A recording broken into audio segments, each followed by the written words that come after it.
TLC's 90 Day Fiancé has quickly grown from a reality show to a TV empire with a whopping 5 spin-offs. But while the show is packed with arguments and breakups, some of the most memorable scenes from the franchise are simply cringeworthy.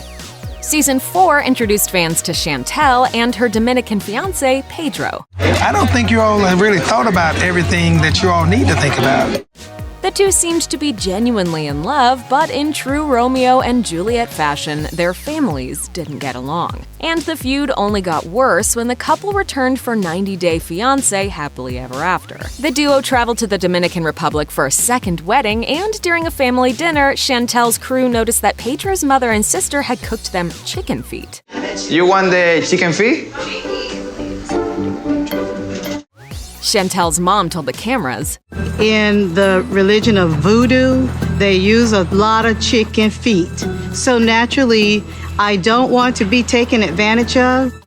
Soon the two families were fighting. Chantel and Pedro scrambled to translate and keep the peace, but in the end, Chantel's family angrily stormed out. After they left, Chantel and Pedro's family ate dinner, and Chantel pointed out that Pedro's mother and sister didn't even eat the chicken feet themselves.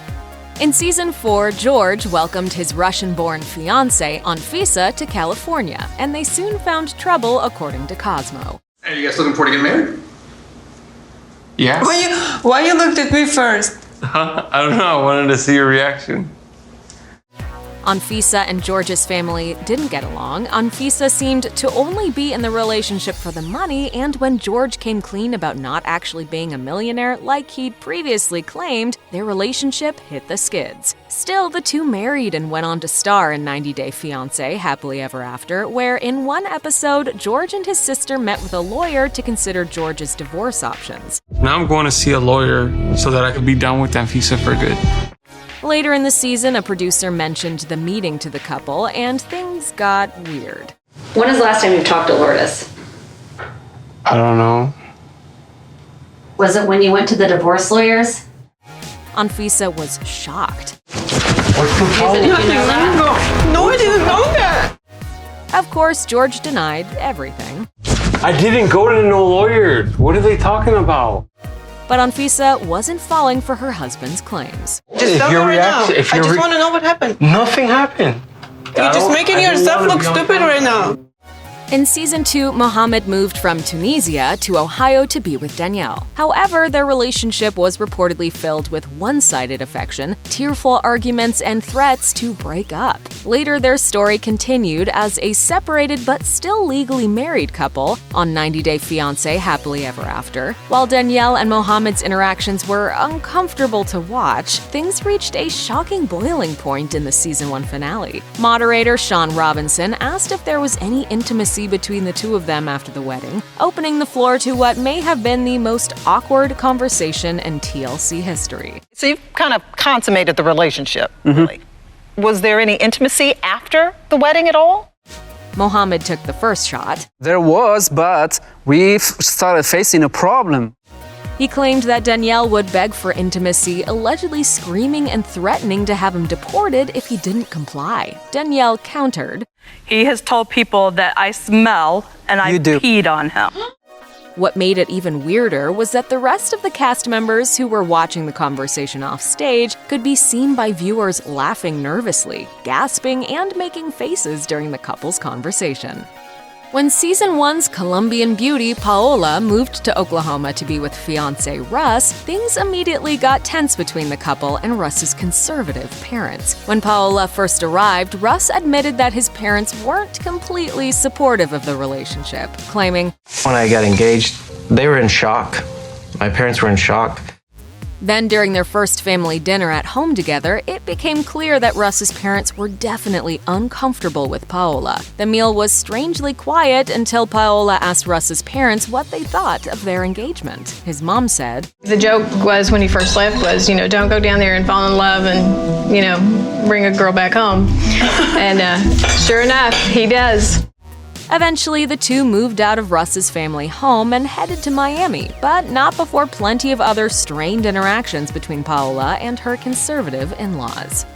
In season 6, Indonesian beauty queen Leida brought her young son to Wisconsin to be with fiancé Eric. Unfortunately, these two families didn't mesh so easily. Leida insisted on moving Eric's daughter out of the apartment they shared and complained about Eric's duty to pay child support for his other kids. Then, when Eric wasn't able to buy Leida the expensive furniture she wanted on the spot, their family drama came to a painfully awkward climax. Your child support, and Tasha's gonna live with us, and the wedding venue.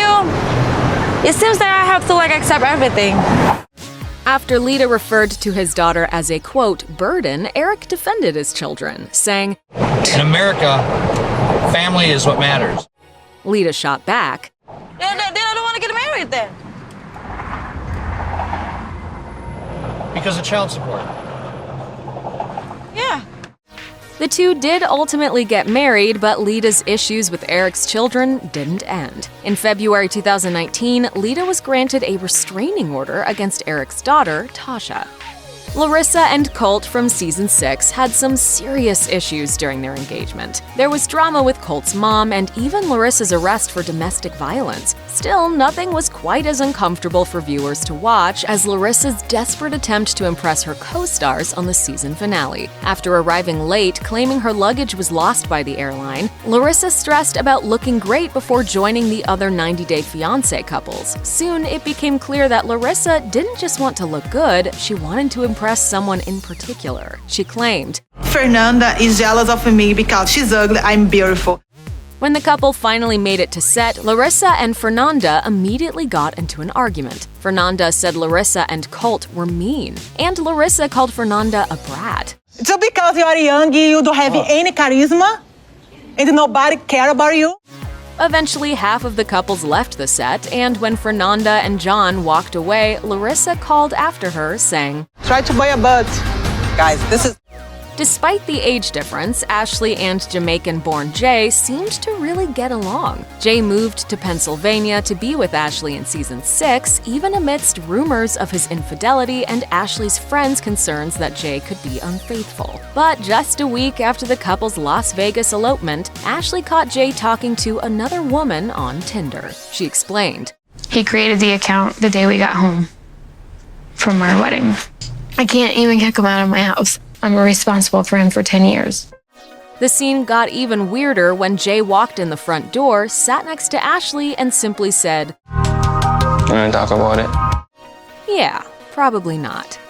Before season 6 star Kalani could bring her fiancé, Asuelu, to the US, she gave birth to their baby in her home state of California. During this time, she depended heavily on her sister for support and childcare, so when Kalani found out that she was unexpectedly pregnant again, she knew that her sister was going to be disappointed. Kalani finally broke the news to her sis, Kolini, the night before her wedding. I know it's disappointing news and horrible timing right now, but I just feel like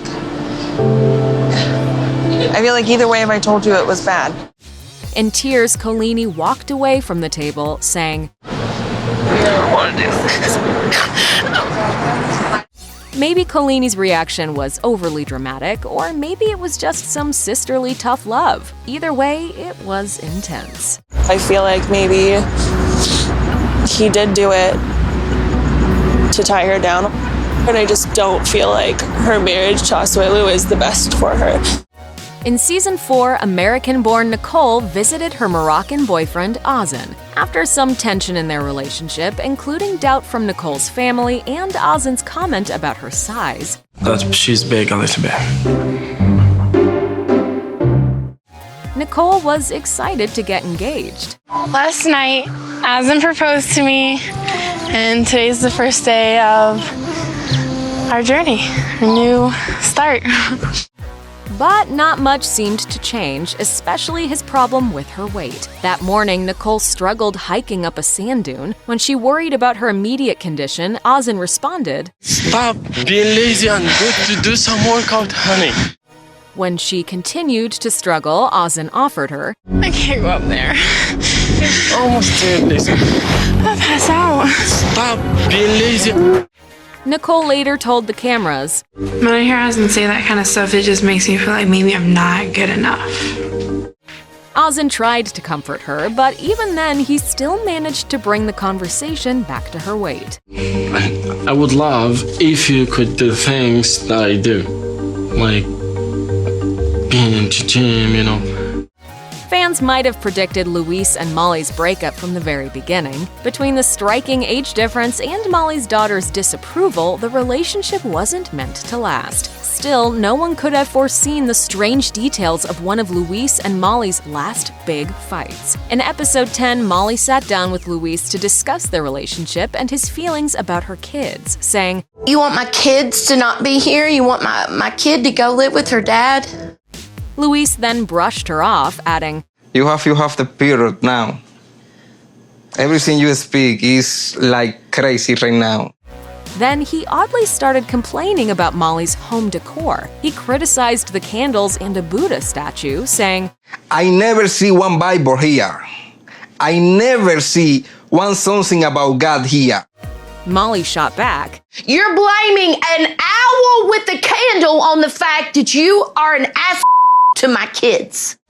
When Molly pointed out crosses and scripture in the house, Luis shushed her. Finally, she stood up and said, "Can't do this. I am not marrying you." In season 1 of Before the 90 Days, Paul went to Brazil to meet Kalani, his soon-to-be fiancé he met online. Things were already uncomfortable because the two didn't speak the same language and had to communicate through a translator app. But everything got downright weird when the couple decided to go swimming. You want to swim in the river? Yes. In episode 5, Paul explained that his doctor warned him about drinking and swimming in the water in Brazil, so he pulled out a small cylinder bag. And I had this little penis, I guess like a sheath protection bag. He went to the bathroom to put it on, explaining, Definitely don't want nothing swimming up my penis. When he finally got in the water wearing a life vest and pants with feet, Kalani in her normal swimsuit seemed to be embarrassed by him, and they soon returned to dry land. Nikki and Mark's relationship was strange from the very beginning. The two who were featured on season 3 had a big age difference. She was 19 while he was 58. In fact, Mark seemed to treat Nikki more like a daughter than a fiancé. When Mark picked Nikki up from the airport, Nikki admired the sights from the car window. At one point, she touched the glass and Mark asked, "You're putting fingerprints on my windows?" It's not allowed. It's not allowed. Mark explained that the no window touching was a strict rule he had made for his children. Nikki put her whole hand on the window in retaliation, and Mark responded with, Nikki, you're messing with my happiness. Then he said she'd need to clean it with a towel. You're weird. I know. When Carolina came to the U.S. from Colombia in season 3, she was uncertain about her relationship with her fiancé, Fernando. He had been unfaithful to her before, so she was on the lookout for any sign of further cheating. And when Carolina looked through Fernando's drawers, she came up with some damning evidence. Fernando, what is this? Carolina called Fernando upstairs, and he nervously tried to explain. That's nothing from recent. That's old. I'm serious. He added, It happened so many years ago that I can't even remember who they're from or what they are. Fernando ended up tossing the panties in the trash, and the two went on to get married. Check out one of our newest videos right here. Plus, even more list videos about your favorite stuff are coming soon. Subscribe to our YouTube channel and hit the bell so you don't miss a single one.